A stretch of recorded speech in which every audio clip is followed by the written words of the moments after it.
Hello friends, welcome to best English classes. मैं हूं प्रतीक तंवर और आज हम बात कर रहे हैं मुल्क राज आनंद के बारे में, जो कि एक प्रोमिनेंट इंडियन ऑथर हैं। Hundreds of novels, short stories और क्रिटिकल एसेज इन्होंने इंग्लिश में लिखे और इन्हें इंग्लिश लैंग्वेज इंडियन नॉवल का फाउंडर भी कहा जाता है। इन्हें जाना जाता है इनके रियलिस्टिक डिपिक्शन के लिए कि बहुत ही वास्तविक तरीके से ये वर्णन करते थे गरीबों का, जो भारत के गरीब हैं और उनकी जो समस्याएं हैं उनके बारे में ये बेहतरीन तरीके से लिखा करते थे। इनका जन्म पेशावर में 1905 में हुआ था। ये लो कास्ट पीपल जो हैं इंडियन सोसाइटी के, उनके बारे में लिखते थे क्योंकि उन्हें ही ये बचपन से देखते आए थे। उनकी ज़िंदगी की क्या तकलीफ़ें हैं ये उन्होंने बहुत करीब से देखी थी।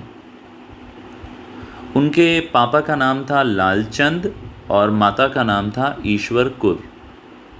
वो उन इंडियन इंग्लिश राइटर्स में से हैं जिन्हें इंटरनेशनल रीडरशिप मिली, यानी विदेशों में भी इन्हें खूब पढ़ा जाता था।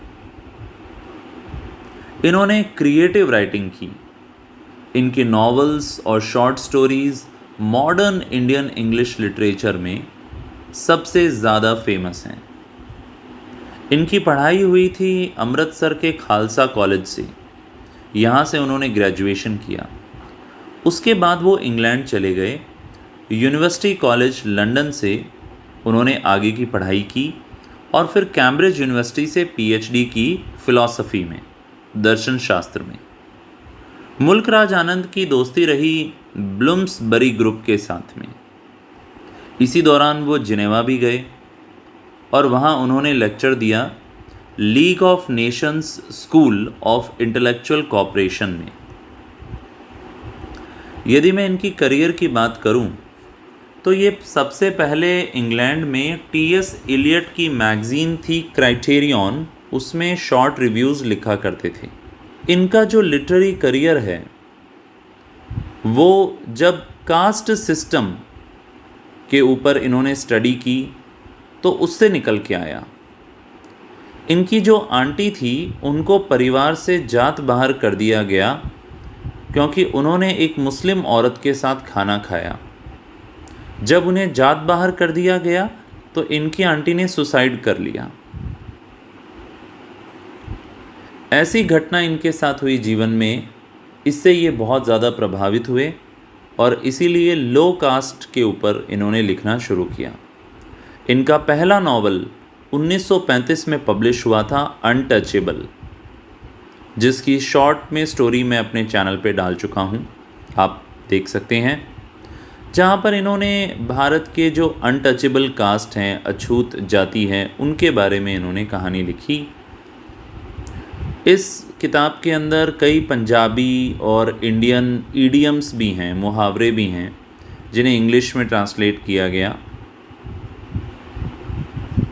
इन्हें इंडिया का चार्ल्स डिकन्स कहा जा सकता है। साथ ही में इन्होंने स्पेनिश सिविल वॉर में भी वॉलंटियर किया और ये जहाँ भी रहे, जब भी गए, कहीं पर भी इन्होंने आज़ादी, फ्रीडम को सपोर्ट किया। वर्ल्ड वॉर सेकंड में वो बीबीसी लंदन के स्क्रिप्ट राइटर भी रहे। यहाँ वो जॉर्ज ऑरवेल के कांटेक्ट में आए, जिन्होंने मुल्क राज आनंद की novel the sword and the sickle को रिव्यू किया। साथ ही में उन्होंने ये भी कहा कि इंडियन लैंग्वेज, जो इंडियन लिटरेचर है, उसकी ग्रोथ हो रही है और ये विचित्र है। मुल्क राज आनंद हमेशा इंडिया के सोशल स्ट्रक्चर से इश्यूज़ को उठाते थे और इंडिया के ब्रिटिश रूल के बारे में भी इनकी कहानियों में झलक दिखती है। जब ये 1946 में वापस भारत आए तो इन्होंने कई पोएम्स लिखी, एसेज लिखी और इन्होंने ऑटोबायोग्राफी भी लिखी, नॉवेल्स लिखे, शॉर्ट स्टोरीज़ लिखी। इनके नॉवेल्स में the village, across the black waters, the sword and the sickle, ये सब इन्होंने इंग्लैंड में लिखे। और coolie, the private life of an Indian prince, the road, ये सब उन्होंने इंडिया में आके लिखे। मुल्कराज आनंद को साहित्य अकेडमी अवार्ड भी मिला। मुल्कराज आनंद ने कई यूनिवर्सिटीज़ में पढ़ाया। तो हम देखते हैं इनका बहुत बड़ा करियर रहा है। इन्हें पद्म भूषण अवार्ड, जो इंडिया का हाईएस्ट सिविलियन अवार्ड है, वो इन्हें 1967 में मिला था लिटरेचर एंड एजुकेशन में।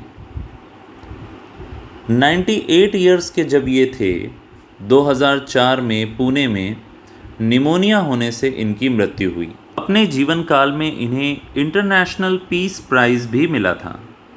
लगभग 70 से ज़्यादा शॉर्ट स्टोरीज़ इन्होंने लिखी हैं और उन सभी में थोड़ा सा ह्यूमर भी देखने को मिलता है।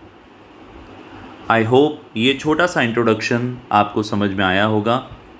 इनमें से कुछ बातें आप अच्छे से कैच कर पाए होंगे और यकीनन ये एग्ज़ाम में आपके बहुत काम आएगा। जल्दी फिर मिलेंगे एक और टॉपिक के साथ। Thank you so much. यदि चैनल पे नए हैं तो सब्सक्राइब करें, लाइक करें, कमेंट बॉक्स में अपना फीडबैक ज़रूर दें।